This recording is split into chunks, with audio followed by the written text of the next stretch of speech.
ne vedo, però insomma può darsi che questo vada avanti ancora per qualche Io ho minuto. fatto Quindi... partire la registrazione. Okay, let's start then. So let me say that we are very happy to have Cristina Bicchieri today here. It was a long journey for us because Riccardo and I, we tried to bring Cristina in Florence since I think the beginning of 2019. And then there was some delay due first to, let's say, personal issues, but then afterward there was the pandemic. So now finally, eventually we have the possibility to host Cristina, and we are super happy for that. I mean, I'm pretty sure that most of you know Cristina, so she does not really need an introduction from me. But just for maybe the younger or the youngest students that are here today, let me just say, remind you that Cristina is an outstanding scholar. She's a very well-established professor at the University of Pennsylvania. She's professor of philosophy and psychology, and is also at the head of several programs. So looking at her CV, I see here very interesting, let's say, environments. For example, the Behavioral Ethics Lab, the Philosophy, Politics, and Economics program. She is, in my view, one of the leading experts on cooperation, on trust, on beliefs, and she has produce so key contributions in that respect, including some true milestone in the theory of social norm that come from so two important books that I'm pretty sure that you know. Cristina today will slightly deviate from what I consider her so main research program. I think we had a recent chat, and she told us that now she's investigating the theory of nudging, and this is what Cristina will present today. She will present a talk entitled Social Inferences and Norm Nudging.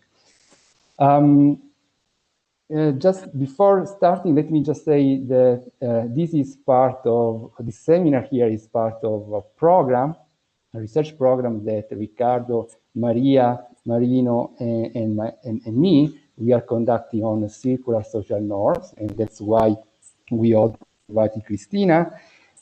This is the last of, let's say, a series of seminars, at least for now. Hopefully we have the opportunity to introduce and to have other speakers the next year. But for now, that's all. So Cristina, the audience is yours. We are very looking forward to hearing from you. You have about 1 hour, and including questions. So as we said, we collect the questions at the end. So the audience is yours. Thank you.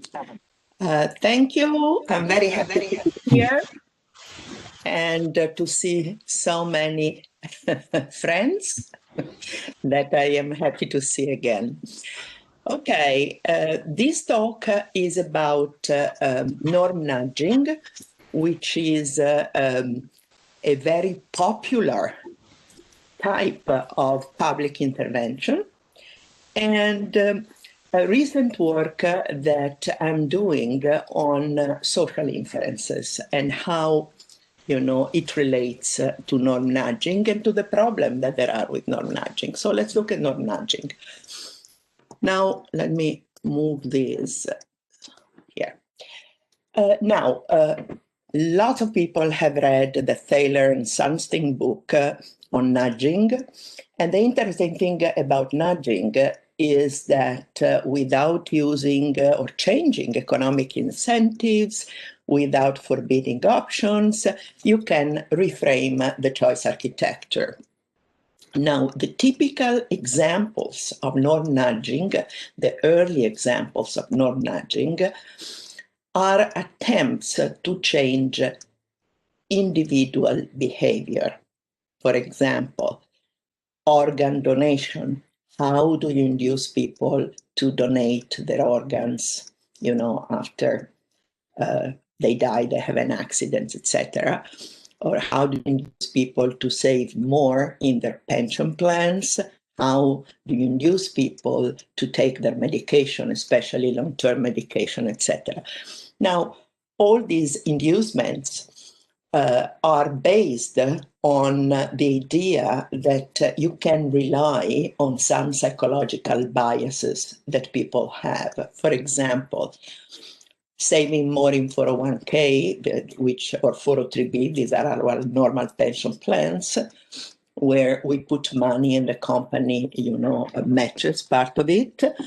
Lots of people don't do that. And so the nudge is, okay, the company will automatically enroll you in the plan, and you will have to write a letter and to say, no, do not enroll me.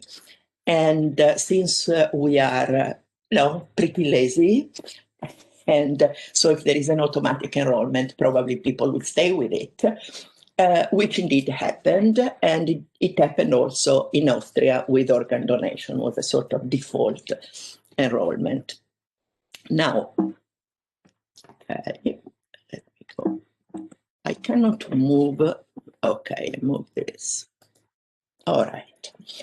Now, the most interesting nudges, however, work through social comparison, i.e., what you do, you compare the behavior of the people you want to change with the behavior of a reference network of other people that, they may care about, not in an emotional sense, but care about because they are their neighbors, or in some sense, they populate the same situation. For example, alerting taxpayers that the majority pays taxes on time had a positive effect on overall tax payment on time. In Bogota, there was a fantastic, really smart mayor, Antanas Mokus, and he hired a group of mime that went around in traffic and were giving some back green card, some down red cards to drivers, because in Bogota, if you've ever been in Colombia, they drive like crazy. And, it was very visible, it was very public, everybody wanted a green card. And so they were comparing each other with, with other drivers. And, it helped ameliorating the traffic and in general the driving in Bogota. So it was basically a nudge related to social comparison. So social comparison means two things. Either I inform about people, about what other people do in the same situation, or maybe also I inform about what others in the same situation approve or disapprove. So there could be an empirical component or a normative component, or both together. Now, what is the necessary assumption for norm nudging? And in parentheses, there are lots of governments, apart from companies. Companies have behavioral units, and governments have behavioral units. And most of what they do, especially in the public policy space, is norm nudging. Now, what's a necessary assumption is that the target behavior are socially interdependent. What does it mean? That the people preference for, performing the behavior you want them to perform are conditional on their social expectation. Because if they are not, it's time lost. So I define a norm nudge, this is my definition, as a nudge whose mechanism of action relies on eliciting social expectation with the goal of inducing behavior that is desirable. Very often this desirable behavior is pro-social behavior, it's desirable for the whole community. Under which assumption? The assumption that individual preferences for performing that particular target behavior you want to achieve are conditional on social expectation, okay? So if the preference for following a certain behavior is conditional on expectation, it means that if you change or induce new expectation, you will change behavior. Now the question is again, which expectation do you want to induce or change? And there are two types. Empirical, what, I inform you about what others do, so I create an expectation that they will continue doing that. And the normative expectation, what other people approve or disapprove of, and I will induce in you an expectation about their approval or disapproval of particular choices, actions. Okay. So to be effective, nudging requires a few things. First of all, we have to identify the mechanism through which different kind of information, empirical versus normative in our case, affect behavior, because they may affect behavior in very different ways. We need to understand why people behave the way they do. So we have to understand the motives. So for example, in an anti-littering campaign or a recycling campaign, and these are very common in local public policy, you want to know if people litter out of convenience. So there are not many places really where to litter, or because other people litter. And so I sort of imitate other people. I don't care. And this is very important to know, because the kind of policy you will enact will be very different. And of course, we have also to understand the context in which the target behavior occurs. So for example, we have moved, and you too, I suppose, from in-person classroom to online classroom, which is a very different context. And, students, and in fact, in our case, it is the case, may disregard information that they think, okay, this information does not apply in this virtual context, okay? So for example, when you start asking questions in class, people may not respond in a normal classroom, face-to-face, they have to respond. Online is a very different story. So you have to pay attention to the context. Sorry.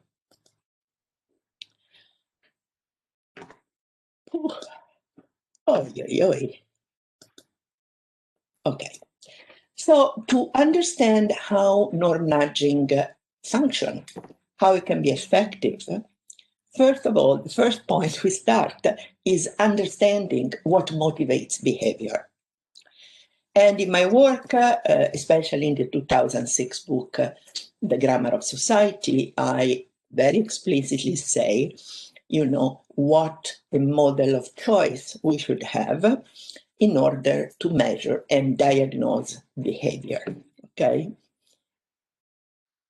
Sorry. It's, all right. And what can we measure?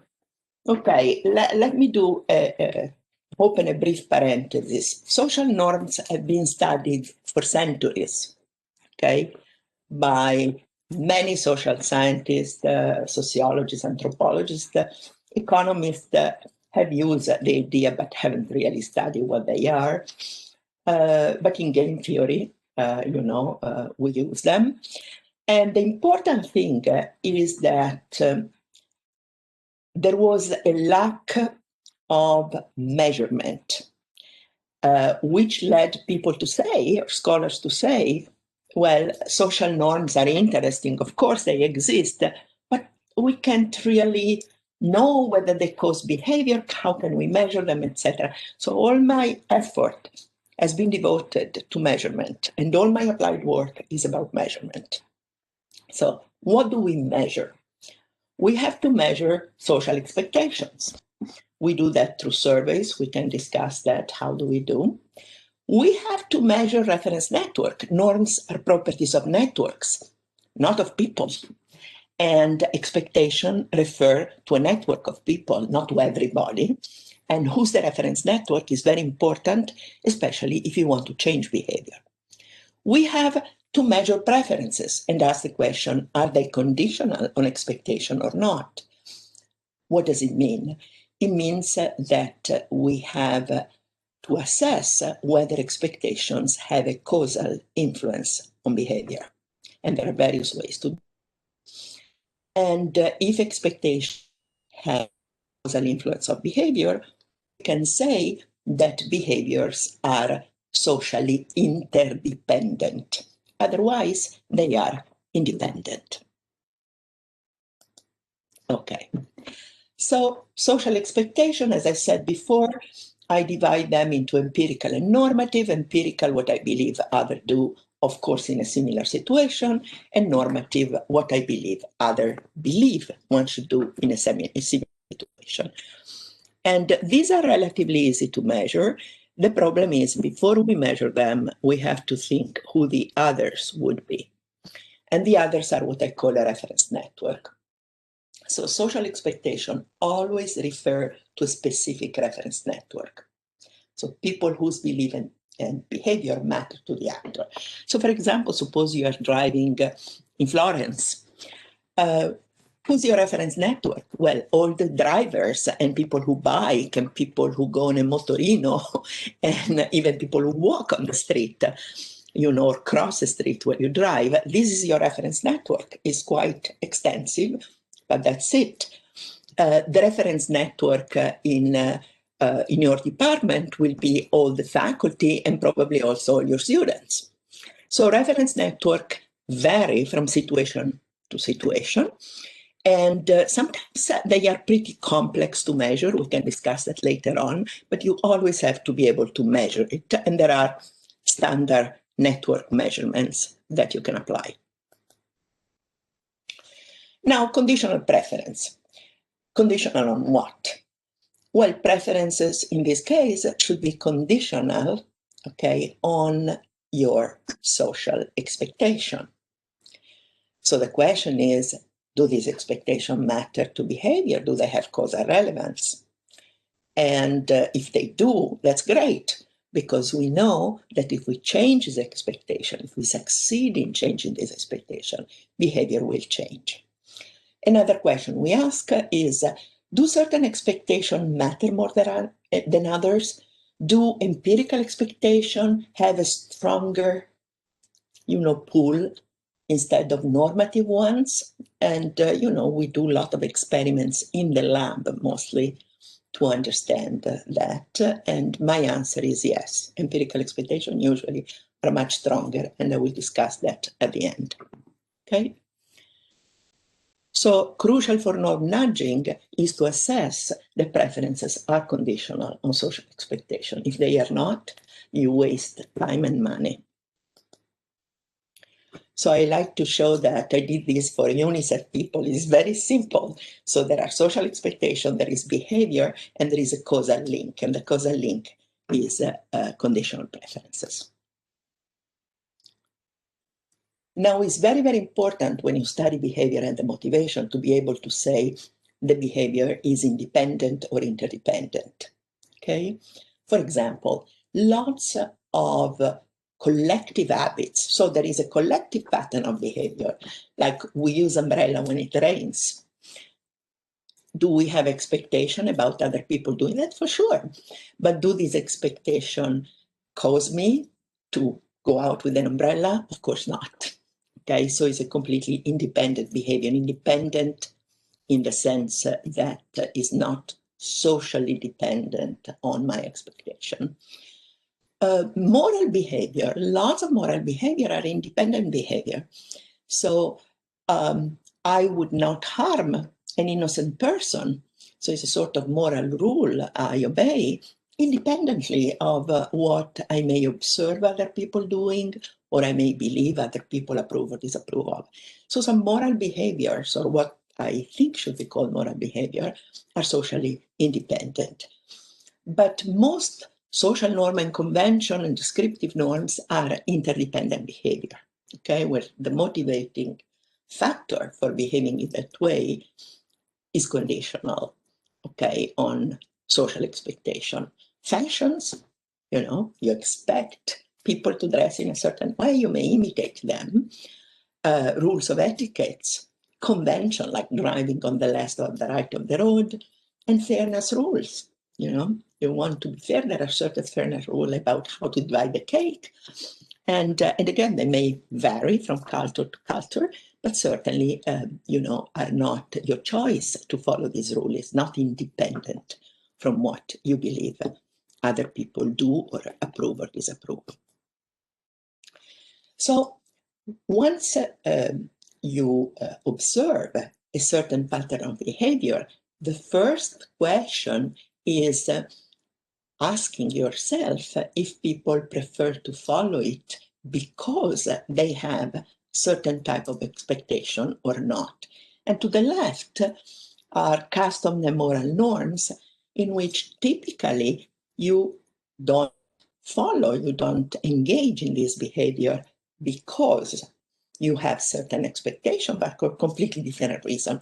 And traditional nudging, you know, really can work, traditional nudging, with these type of behaviors. You may nudge people to focus on a moral norm. You need to focus often on the rules to be able to follow them. So a nudge can focus you. Or, you know, customs, in which you do that because we all do that because we all have the same needs and the same means to fulfill these needs. And a nudge may sort of push us towards a different means that could be used to meet the same needs, for example. But the norm nudging to the right is only related to situation in which your expectation, either empirical only or both empirical and normative, lead you to behave in a particular way. Sorry, Cristina, may I ask you one clarification? Yes. Okay. About normative expectations.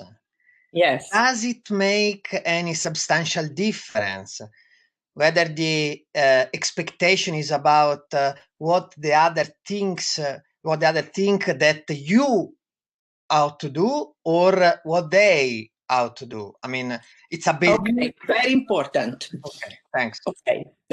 First of all, I tell you what I do experimentally so you understand.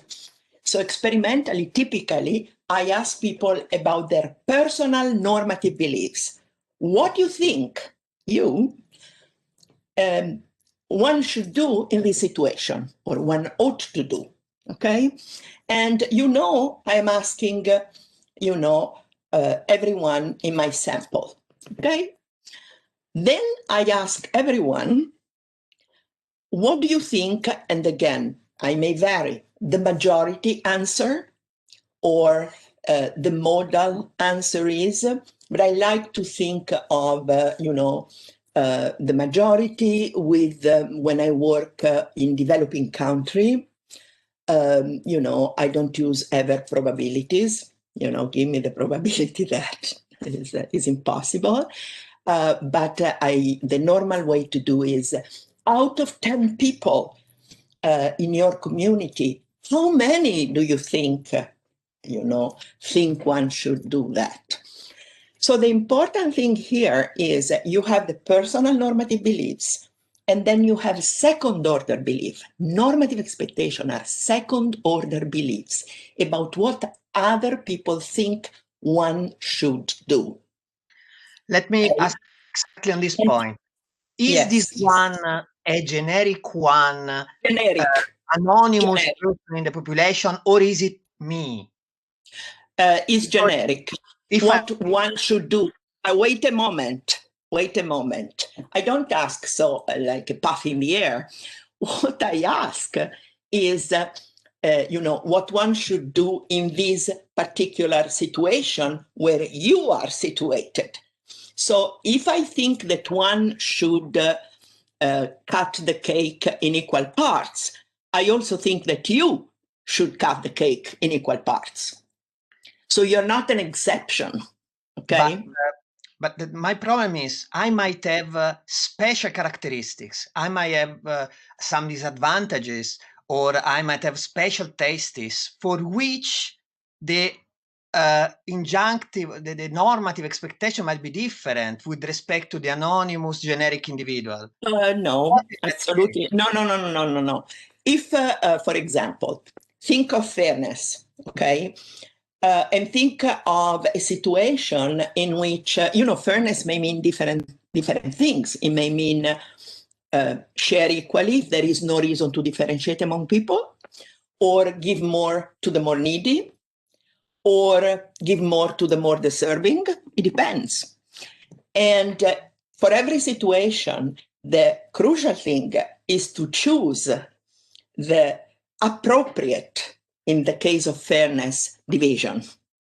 Okay, so it's not generic. Even when I discuss fairness, for example, when I discuss fairness, and I do that with completely different stories, not nudging at all.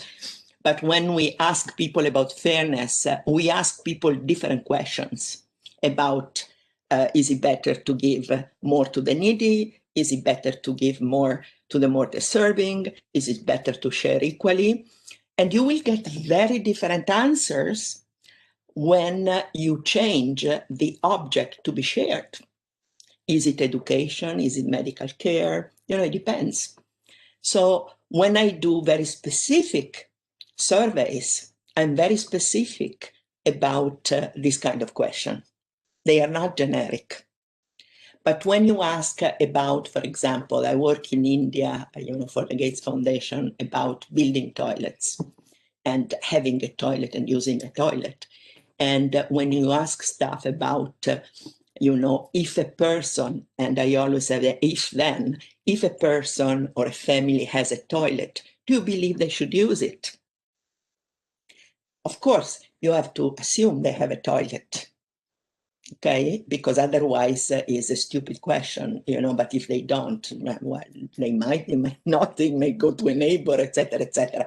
So you have always remember, when you do a survey, you have to be extremely specific about what you ask. So your question is very good and it points to the specificity. I would never ask a fairness question about what's fair to do. It depends. So for fairness, I use, depending on the situation, of course, I ask several questions about several possible ways to divide or allocate the good. But certainly is a second order beliefs, always. Is it clear? Very clear, thanks a lot. Okay, now let's go back to norm nudging. So we have descriptive norms, some of them are what we call conventions, and we have social norms. And the descriptive norm, what matters is the empirical expectation, what other people do. So to drive, on the right side of the road or the left side, to change it, think of what they did in Sweden. Do we need, a particular message? No, the important thing is to convince people that almost everybody basically is following that, say, new behavior. But in the case of like cleaning after your dog, the message may be different, because it may not be enough to tell you, oh, the majority of people in your city do that. It's not necessarily the case that people will say, oh, okay, we do that too. With social norms, typically, we also need a normative message. Why? Because social norms are there to reconcile the individual welfare or selfish desires, if you will, and the collective well-being. And so usually with social norm, we need more complex messages. Now, let me give you some example of, of norm nudging, okay? And they are very well known, and they presuppose, they never say that, but obviously they must presuppose that behavior are interdependent. And typically, norm nudging has been done telling people about what other people do. So, for example, a lot of work has been done on electricity consumption. So compare your electricity consumption with the consumption of your neighbors. These, according to Alcott, to a 2011 study, reduce consumption. Water consumption. They did both an injunctive and normative message and an empirical message, and consumption was reduced. And if you want, I'll let you know what the injunctive message was. It was very simple. It was, drops of water that smile, drop of water that are completely different, and drops of water, that frown. Goldstein example, telling hotel guests that most other guests reuse unwashed towels. Again, most guests reuse. Okay.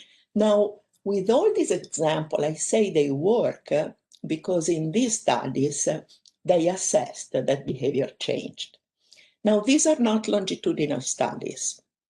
So I don't know if the hotel guest in that particular hotel where they did the experiment in a new situation and in a new hotel will still behave in the appropriate way. We don't know that.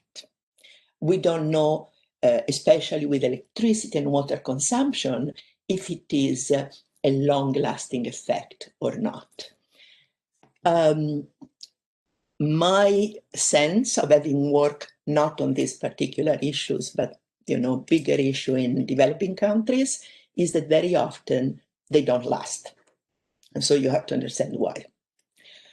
Now, this type of norm nudging can also fail quite miserably.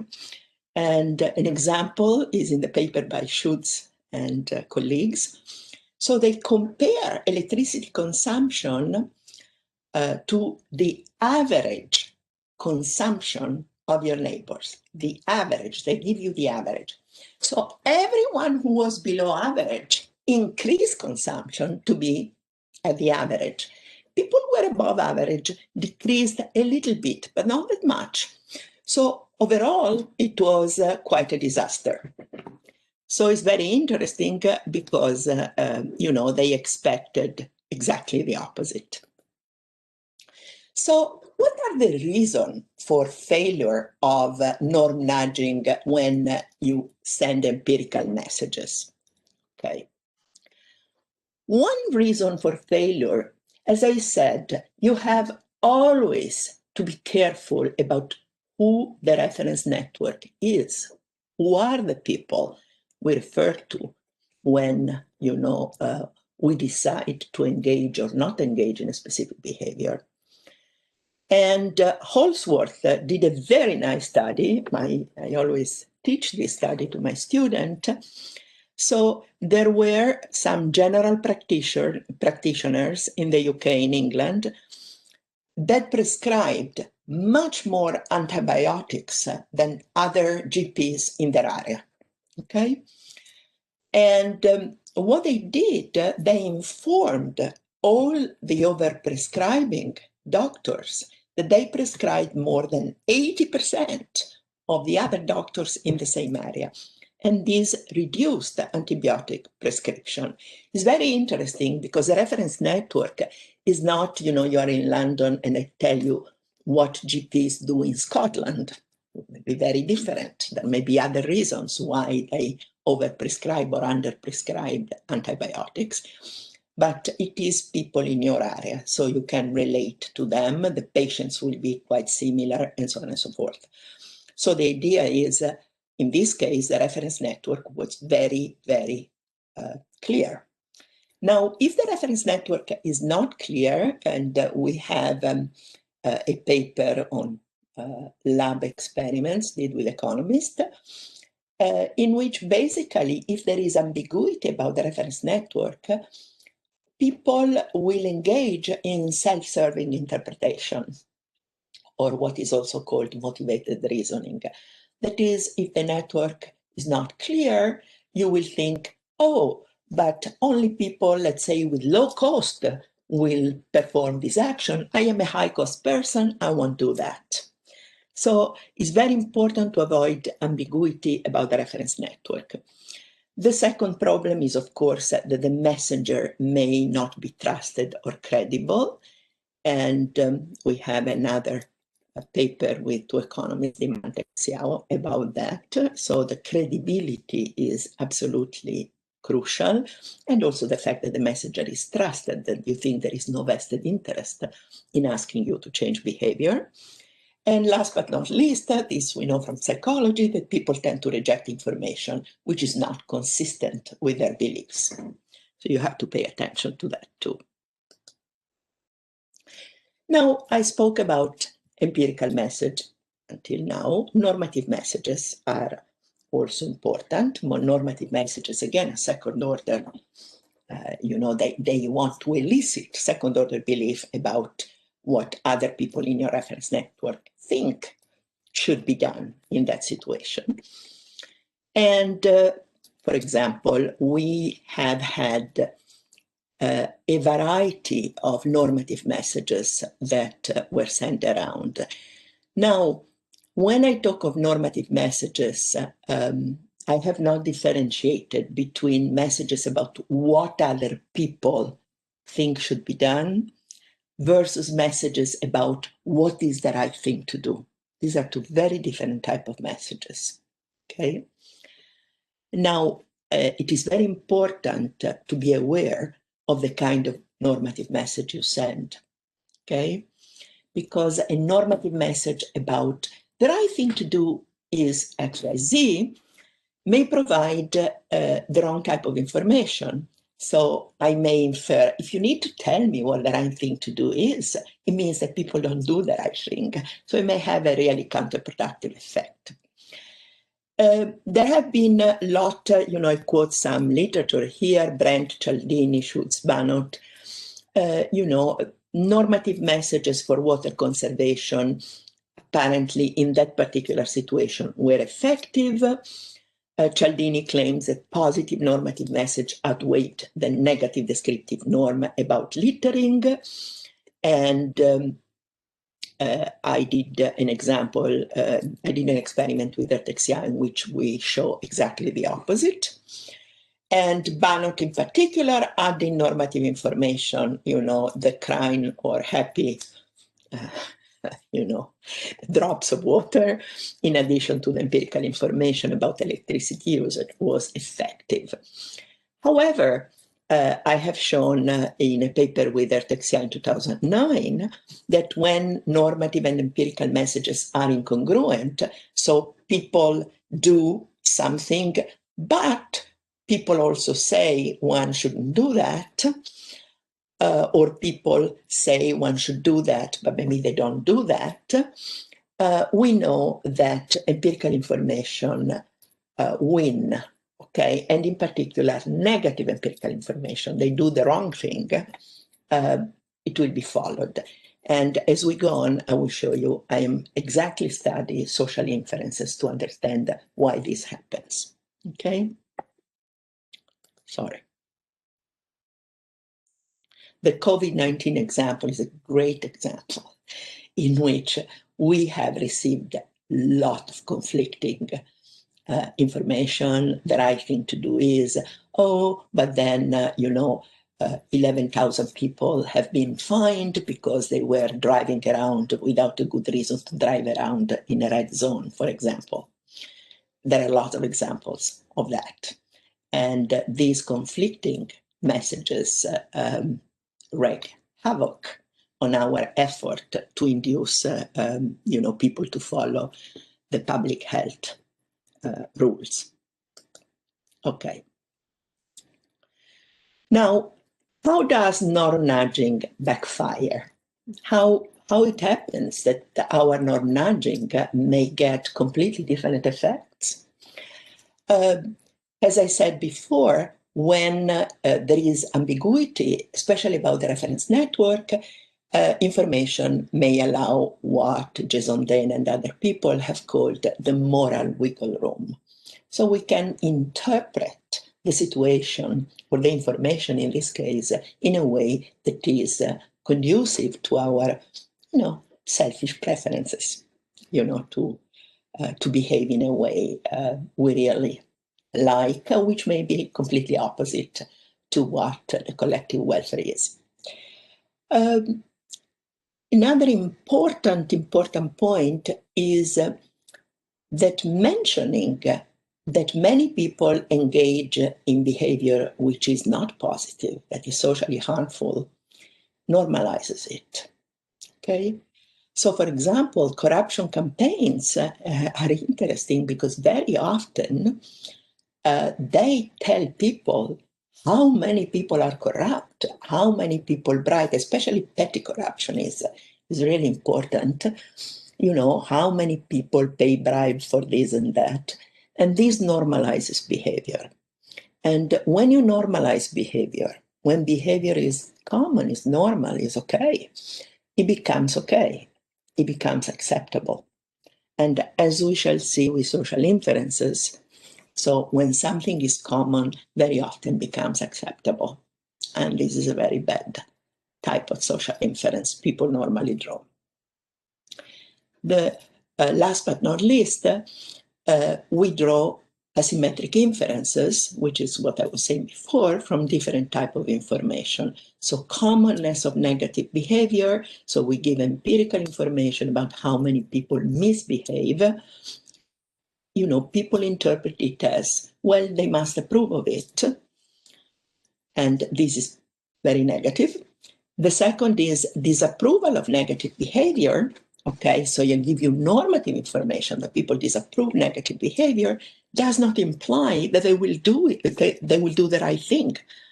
So disapproval of negative does imply that then the good behavior is common. Not at all. Third point, conflicting empirical and normative information can lead to the empirical being more powerful, which is again, could be very damaging. So we draw asymmetric inference from different type of information. Okay? And let me give you an example of the self-serving belief. And this led to my further experiment that I'm going to discuss briefly about social inferences. Okay? So in the paper with Demand and Sonderegger, we show that people tend to choose self-serving beliefs and therefore their behavior more often when they are faced with empirical information versus normative information. In particular, what we did was provide information about an uncertain state of the world. Okay? So what we told a group is, tell us which of these two statements is true. In the same game where one could cheat, the majority of players or participants in the previous game did not lie for their own benefits. And the second sentence is, majority of participants did lie for their own benefit. Please choose which of the two statements is true. One of them is true because we have the data. And another group was asked instead to decide about the truth of a normative statement. The majority said one should or one should not, lie, etc. And it's very interesting that when people knew that they could lie afterwards, they choose in large majority. They say the true statement is that most people lied. And when they didn't know they could lie, they chose exactly the opposite. So there was a sort of self-serving choice of which statement is true. But what I became very curious about is why they don't manipulate this thing with normative information, but they do it with empirical. Okay? And so we did a second experiment. And in this experiment, with a different group of people, I give you empirical information And I describe the game, and I say, in this game, the majority of participants did not lie. Okay? Please tell me how many, approved of lying, and how many disapproved of lying for their own benefit.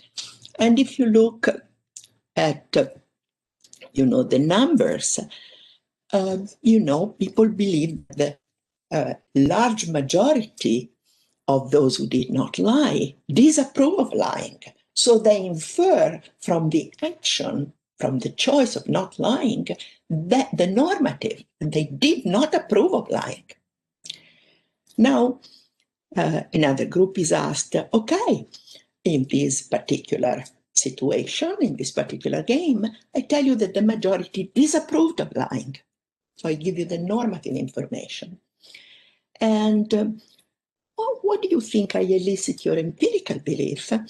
Did you believe the majority of all participants lied, or they did not lie? And you see it's basically 50-50. So when you give normative information, you don't get the fact on the left.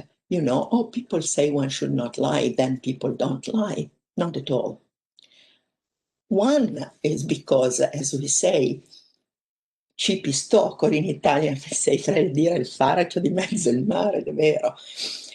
So basically, what we have is an asymmetry in the inferences people draw from empirical versus, normative information. Okay. So I am working on experiments on social inferences, basically, okay? And the social inference is basically, I call it norm inference here, but is a reasoning process in which an individual derives the information about a social group. It can be a normative or empirical information from a summary representation of group behavior or group beliefs. So the message. And this understanding this is very important for norm nudging, because if there is an asymmetry between normative and empirical, well, we should think about that when we decide which message to send.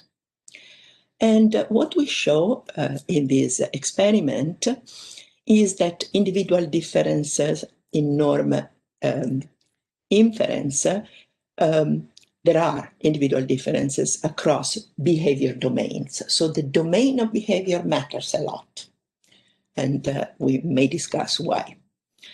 The norm inference vary by the type of social expectation being elicited, empirical versus normative. There is a huge asymmetry. This effect is modulated by the valence. So the valence means is a behavior positive or is the behavior negative? There is a big difference. And then we have preliminary data about the effect of the similarity with the depicted group.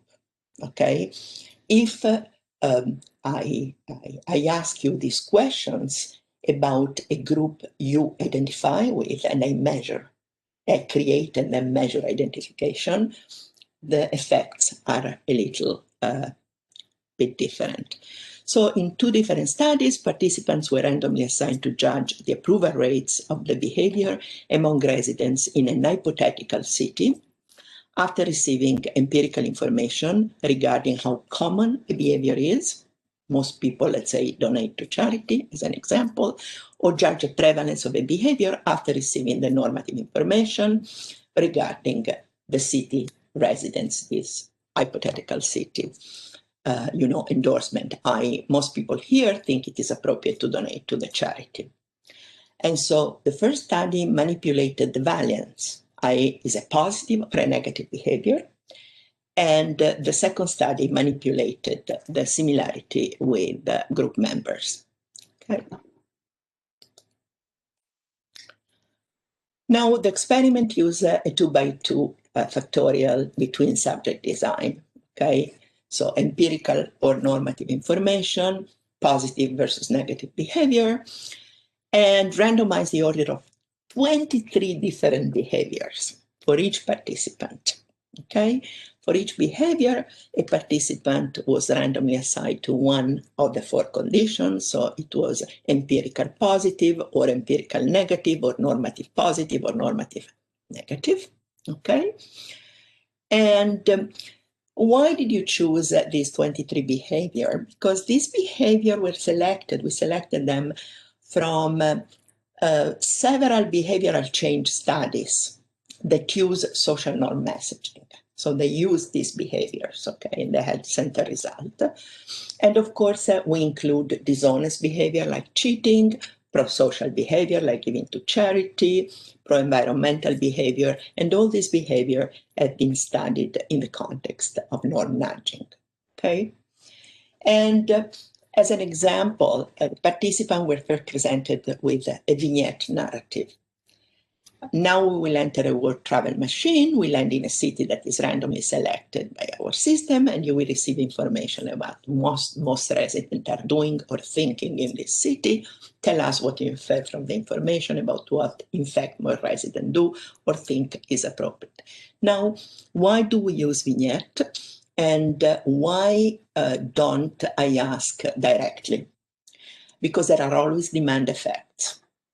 And so it's very, very important to put people in a situation where some anonymous other that is not you receives certain information, you know, in an hypothetical situation, and what you think this person will infer. It tells me a lot about you, but it diminishes the potential for demand effects or, experimental effects.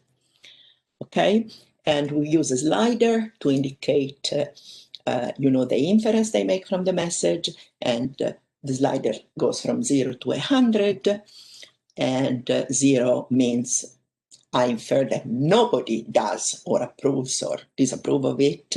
And 100% is everybody does approve or disapprove of it. Okay? So we want to infer also the kind of probabilistic assessment. So let me give you an example of one of these many cases that we give to people, and each person will receive a completely different, message. And the empirical positive condition, okay, this is speed driving example. In this new city, most residents drive below the speed limit. How many do you think say it is appropriate to drive below the speed limit? So this is empirical positive condition. I give the empirical message and I ask them to infer the normative. Opposite here, in this new city, most residents say it is appropriate to drive below the speed limit. How many do you think drive below the speed limit? So these first two, there is empirical versus normative information, and the valence is positive. They do the right thing, they do a good thing. In the second, the valence is negative. The empirical is in this new city, most residents drive above the speed limit. And the inference, how many residents do you think say it is appropriate to drive above the speed limit? And the normative negative, in this new city, most residents say it is appropriate to drive above the speed limit. How many do you think drive above the speed limit? And I want you to think what you would answer, each of these. Now, what happens here? Okay, sorry. Okay. Here I show you the fact of the type of information and the valence, positive or negative, of the information on the norm inference. So on the left, we have a box plot of norm inference rating by information type. So on the left, we have the positive valence, the positive behavior, if you will, and on the right, the negative behavior. And the blue is the empirical information effect, and the red is the normative information effect. And what you see is that what we calculate here is the norm inference rating. What you see, which is interesting, there is a much higher variance in the norm inference rating when we deal with a negative norm. Not surprising, I think. Is, you know, all these areas here, above and below, you know, the median, are basically, you know, how large they are is how much variance there is. So there is a much higher variance when the behavior is a negative behavior, you know, both for empirical and normative information. Now to the right, okay, we look at estimated marginal mean of the norm inference rating by condition. Again, we have the positive norm on the left and the negative norm on the right. And what we calculate is the predicted value of norm inference rating. And look at the positive norm. So the inference we draw from empirical information, okay, is much stronger than the inference we draw from the normative information, okay, in the case of positive valence. With the negative is the opposite, okay?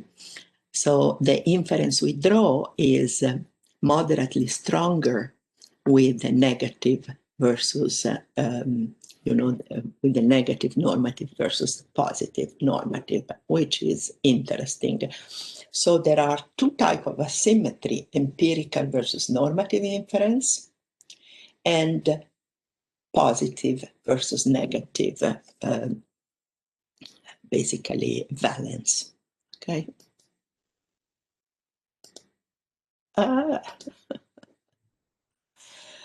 So the results are interesting. As I said, there are considerable variability in people inference on the messages across condition. Overall, as I showed you, variance of norm inference rating is higher in the negative norm condition, so in the negative behavior, I would say condition, than in the positive one, okay? And people have a higher inference rating in the positive behavior condition than in the negative one, across behavioral domains and type of information, okay? And of course, we found a significant main effect of the type of information that we presented to our participant on their inference rating in both positive and negative norm condition. We also tested whether the interaction effect of the type of information, that is empirical information versus normative information, and the norm valence, the behavior valence, positive versus negative, is significant. And we see that the valence, forget norm valence, let's say the valence of a behavior, has a moderating effect on the type of information on the norm inference rating, okay? And we show that in figure B that I showed you before. So in the positive condition, when the behavior is a positive one, like giving money to charity or driving below the speed limit, the estimated norm inference rating in empirical condition is 7.73% higher than in the normative condition. So there is an asymmetry in the inferences. And in the negative condition, the respondent estimate norm inference rating in empirical is lower than in the normative condition, which is exactly what I showed you here, okay? So there is an asymmetry between normative and empirical information, but there is also an asymmetry between the valence, positive versus negative behavior. And this is very important if you think I'm giving, okay, a positive normative message. Well, maybe you should give a positive empirical message. You know, the inference will be stronger. Or I give a negative message. Well, what sort of negative message are you giving? Normative or empirical? And example of behavior exactly following this pattern, okay, are cheating in exams, cutting in line, paying your taxes in time, or littering. They all have, the same pattern, okay? When the behavior is a positive one, the empirical information has a better effect, okay, in predicting, rather than the normative. And when the behavior is negative, the normative has a better, if you will, predictive effect, okay? But there are outliers, okay? Bribing, same effect, okay? Interestingly enough, now I don't have the full results, but they did US and China. All these experiments were also done in China. The results are somewhat different for certain type of behavior. And so, I'm looking into that as we speak. Jaywalking, vaccination is interesting, and harassment. Now, bribing in particular, there was an example of bribing, which it was a big scandal in the US, bribing college officers to get your child accepted in a particular university, okay? And so we ask about that. And these are all, our examples, and you see that there are outliers, and so most are not, but some are. And so we are analyzing why there are outliers. What does it mean? And the most important things, I think, is that for the normal cases, there is a double asymmetry in the social inference that people draw from the information we send them. In a case of positive behavior, the empirical information leads to a parallel normative inference, okay? While normative information about the negative behavior leads to parallel empirical inference. So most people think it is appropriate to bribe a public officer. Then people infer that they could do it, okay? Instead, most people drive below the speed limit. Most people infer that most people disapprove of bribing above the speed limit or approve of bribing below the speed limit, okay? So this kind of evidence support the mental association that we know exists between what is common and what several studies call moral. The use of moral is not that good. I say that from a philosopher's standpoint, but basically what they say is pretty correct, that what is common is perceived as approved of. Okay, moral is a little bit too much. Now, our finding about the asymmetric inference from messages that target empirical versus normative expectation suggests that the direction and relative strength of the association could be modulated by the valence of the depicted behavior. So the strength of these inference can be modulated by the fact that it is a positive behavior versus negative behavior, okay? So when the behavior, the norm is positive, individual may follow a common is moral heuristic, so a common is acceptable heuristic when making an inference. Conversely, when the behavior is negative, the relative strength of the mental association between common and moral, or, I say moral because Lindstrom and Erickson say moral, okay? But I would say appropriate, acceptable, etc. This association is reversed and individuals infer other undesirable behavior to a greater prevalence from the normative attitude.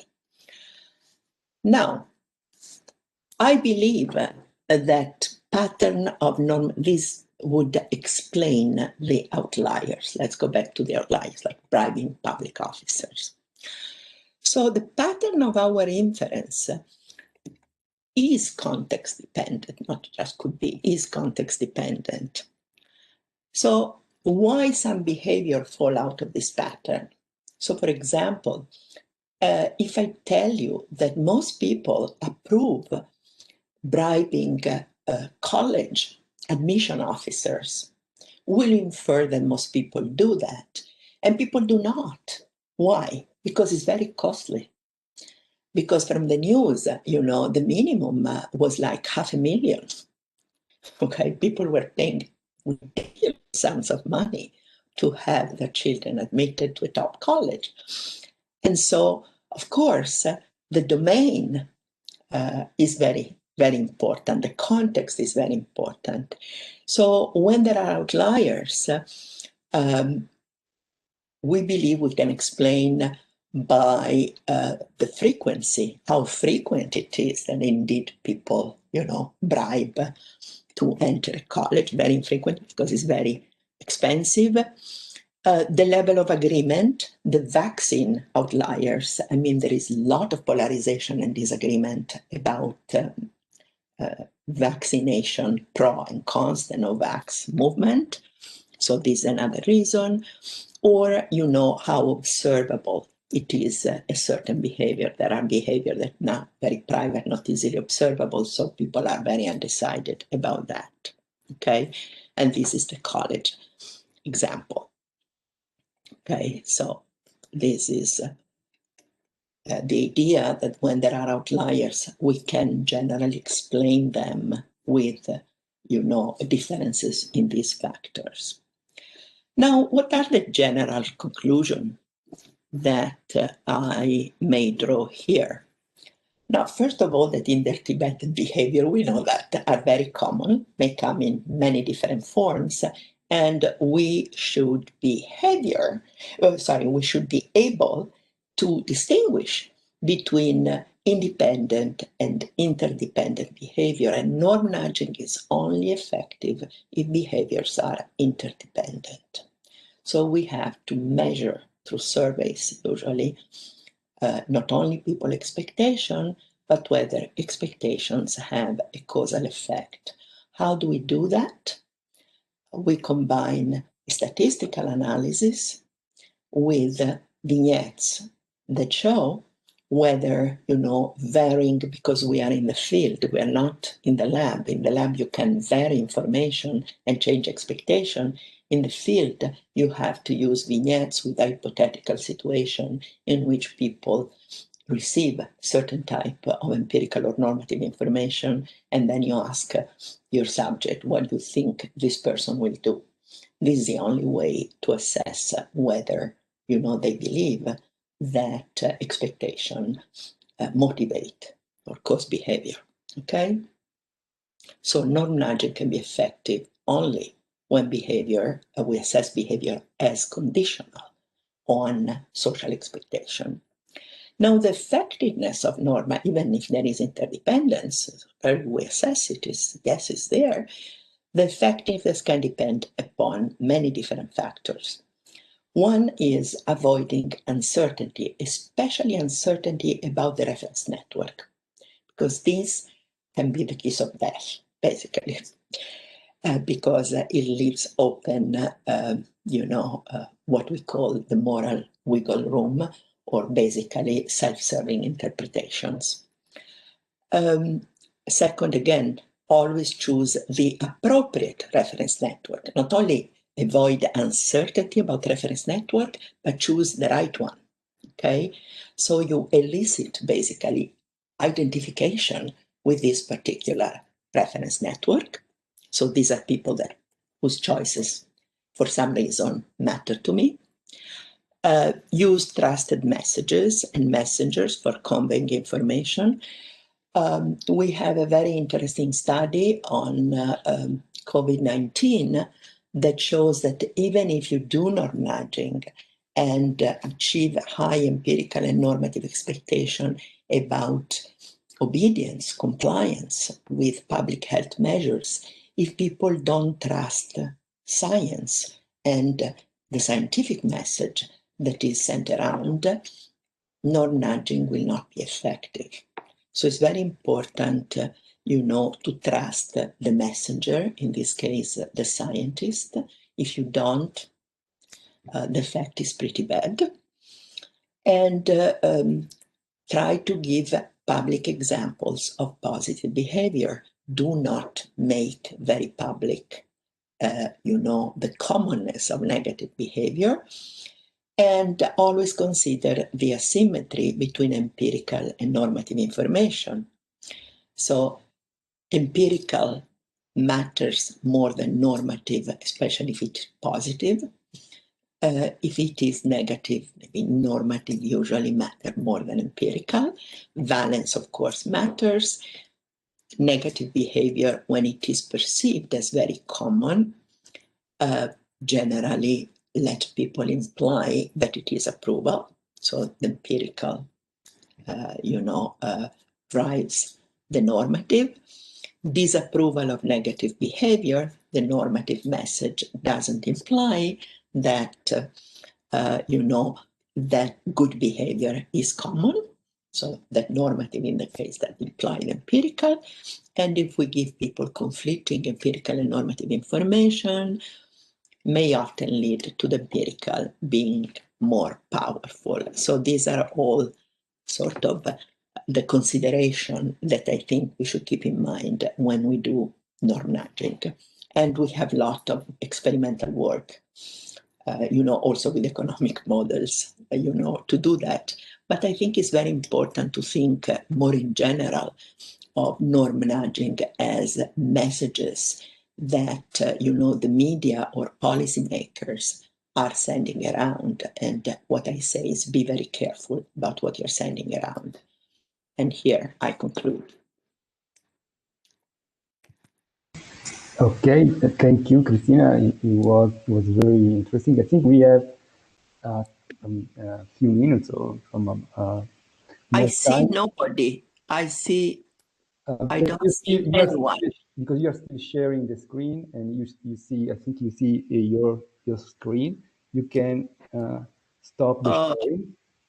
How do I do that? I don't see. I think you should go back to sharing and click on It's no longer here. All right. Okay, pause, share. We are sharing. No, share.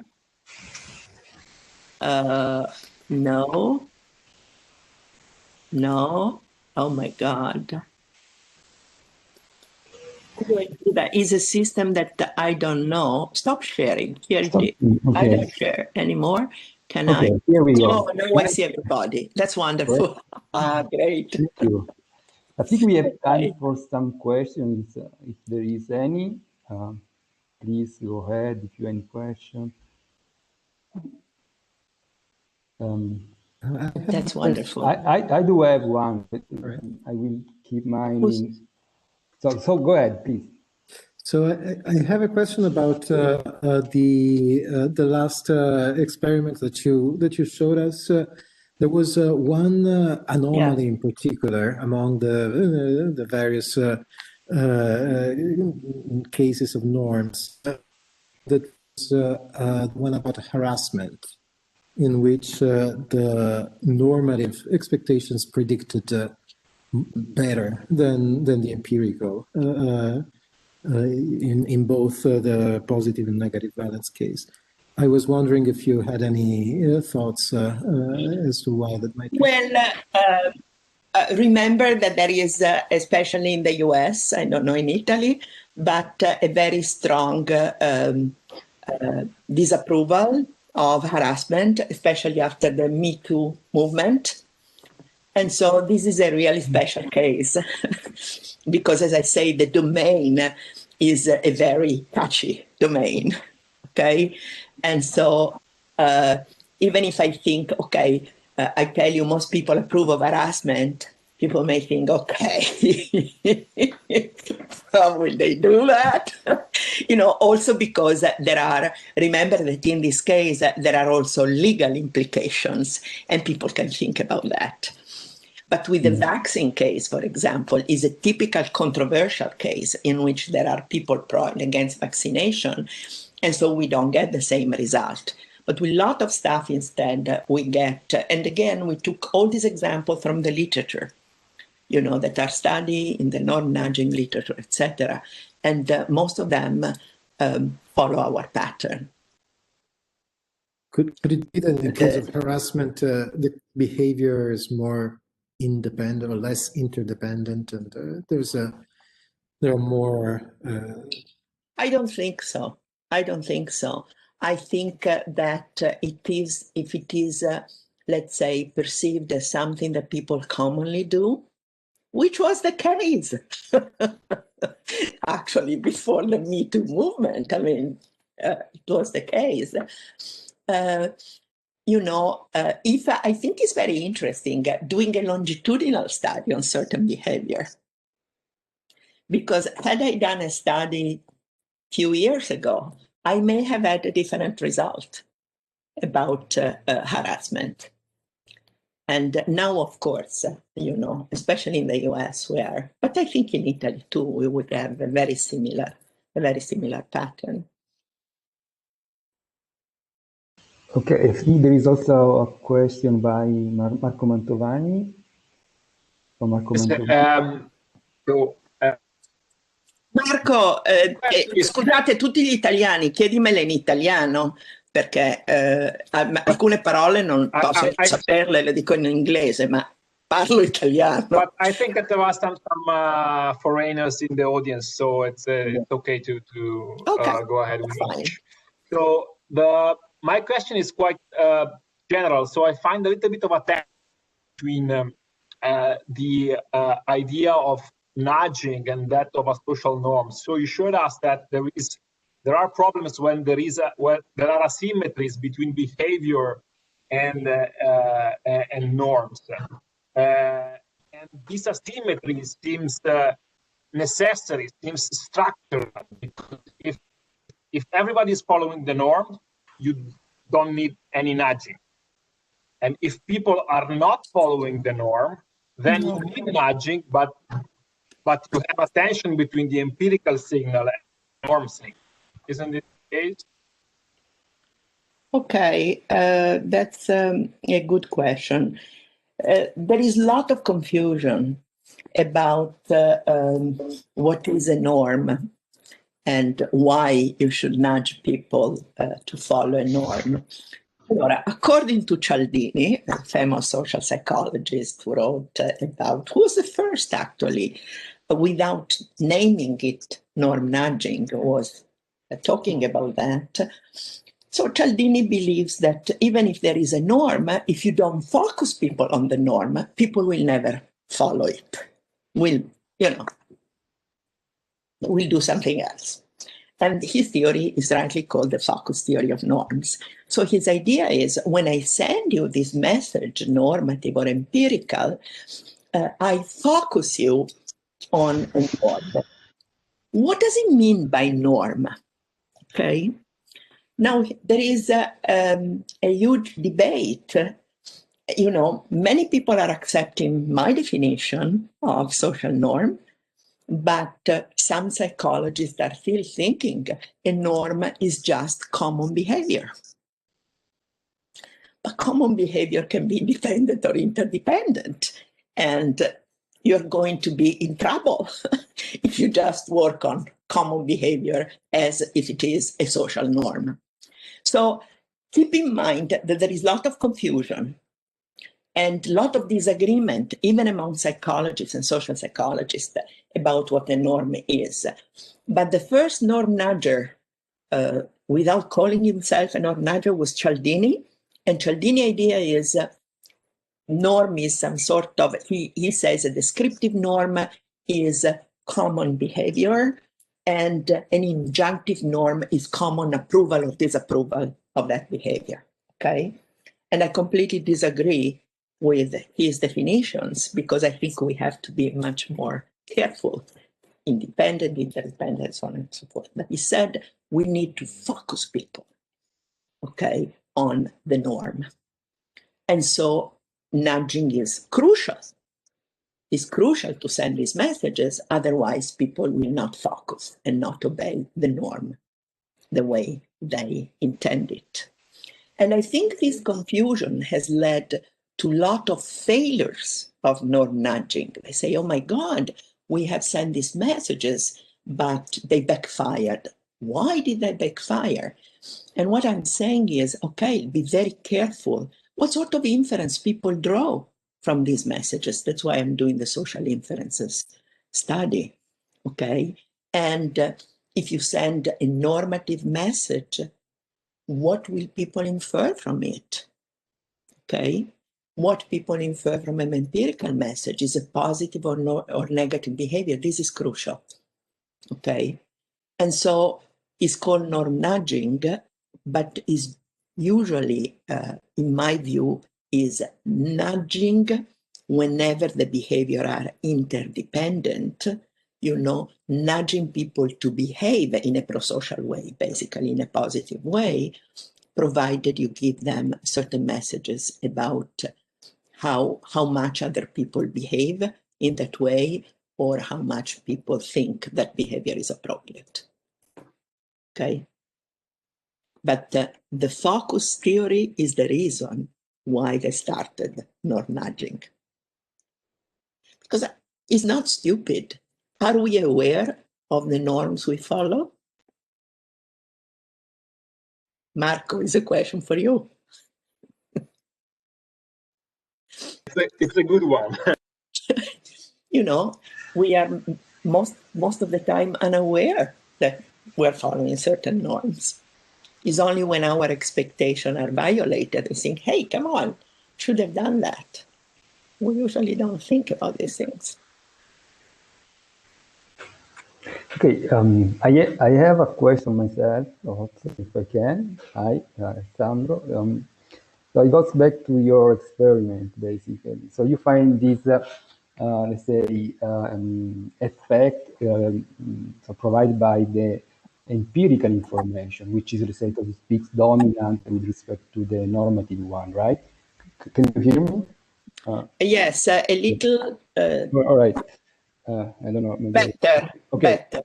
Yeah. So I was just wondering if since you're, let's say, most of maybe all of the treatments you had in your experiments, they have to do with, let's say, legal issues, right? It's something that you already mentioned at the end of your talk, basically.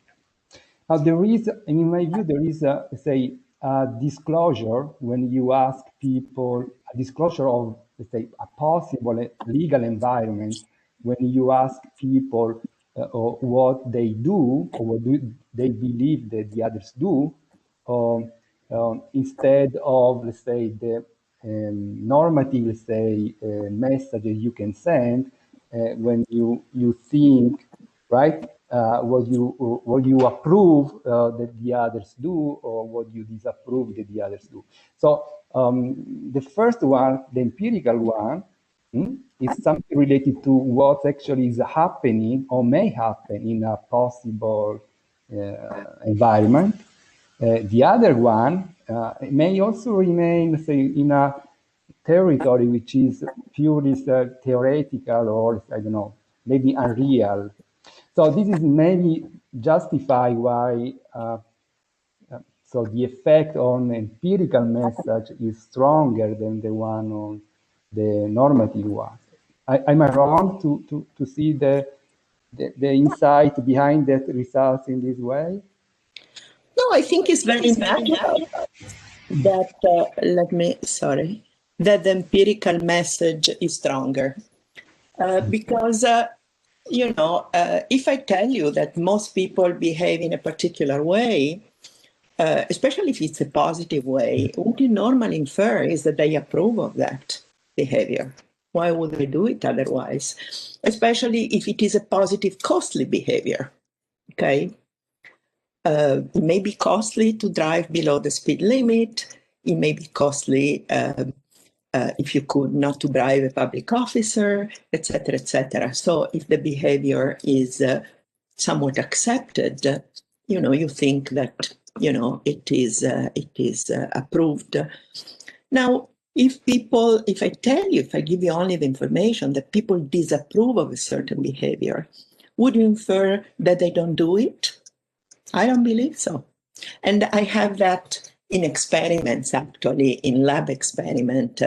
I showed you one in which, basically the game is you toss a die, okay? And if the number 5 appears and nobody sees you, I, experimenter, don't see you, nothing. It's completely anonymous. If you get a 5, you can tell I got a 5 and you get a prize, and any other number you get nothing, okay? And, there is a probability of 16.7% that, people, in fact, get a 5, but we get a much higher number of declared 5s, okay?